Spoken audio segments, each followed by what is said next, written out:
Hey there, and I hope you're well. For those of you that might not know, my name is Pastor Stephen Burney, and I'm an author from the northeast coast of Scotland. And just recently, I underwent quite major surgery, quite a major time in hospital. So, as quickly as I possibly can. In November 2017, I went in to get a very small hernia repaired. And while the surgeon was in there, he nicked my bowel by mistake, closed me back up, and I went septic and almost died to get a sort of emergency surgery.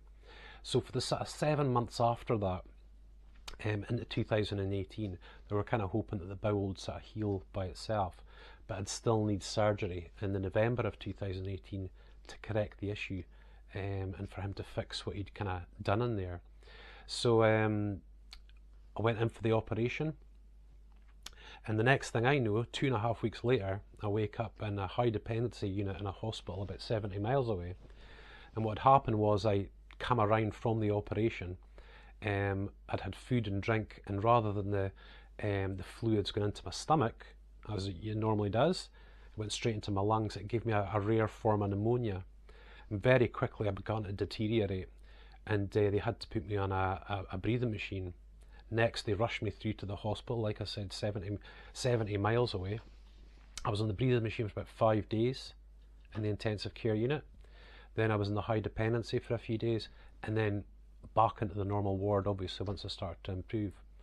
But from the epidural for the operation and sort of coming around, as it were, was 2.5 weeks of my life. I can't remember those 2.5 weeks. A couple of little bits here and there. But when I woke up in the high dependency unit, and when I woke up, I'd had about 10 major delusions, which you can't have when you're sat on a breathing machine. So I was very disorientated. I thought that I was in a hospital 200 miles away. I thought Sharon, my wife, had left me, and I thought that my whole family had abandoned me. So I wasn't in a good way. I was disorientated. I felt hopeless. I didn't feel myself, it's quite obviously. So the next thing, of course, Sharon turned up, the family turned up. It took the nurses quite a bit of time to convince me that I was in that particular hospital and that I was okay. But once I saw my family, once I started getting my bearings, that sense of God started really coming back to me. But that little period of feeling alone, feeling disorientated, was a very, very horrible thing for me, because it's not something I've felt for a very long time. It's something that I used to feel before my life with God, way, way back.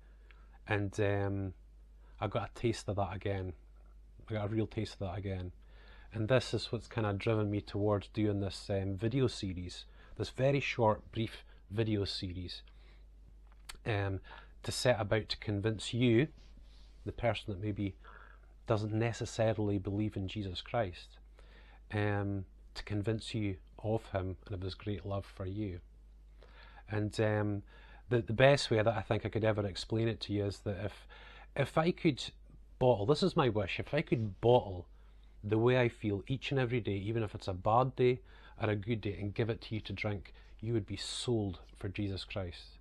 You would be absolutely sold for him.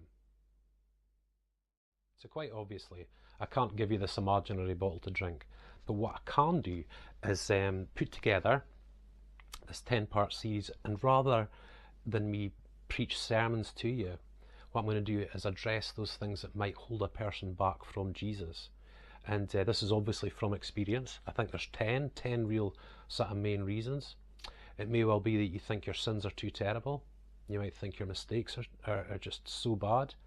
Maybe you've got this great big dirty secret that you think you can't share. Maybe you've been hurt by church. I'm going to address these things very briefly in these next 10 videos. But before I do, I just want to ask you, I want to know, would you like to wake up in the morning and feel hope? Would you like to go through your day feeling secure? Would you like to go to bed at night feeling relaxed and at rest?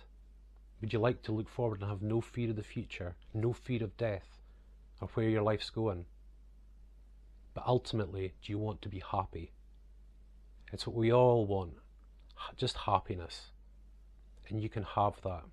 And you can absolutely have that through Jesus Christ. It's a free gift.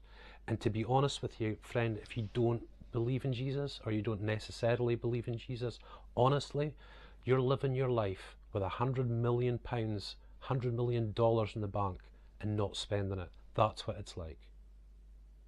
And the only way that I can give you a drink of that bottle, my friend, is to share these videos with you. And I just hope and pray that you go through these videos and really think, really open your heart, really think about these things. So listen, God bless you, and thank you so much. If you want to send us a little message, or there's a comment or something you'd like to say, especially if it's a little more personal, you can go onto our personal Facebook page at Pastor Stephen and Sharon. You're more than welcome to send us a little message there, and I'll answer it as quickly as I can. But God bless you for now, and thank you so much for watching.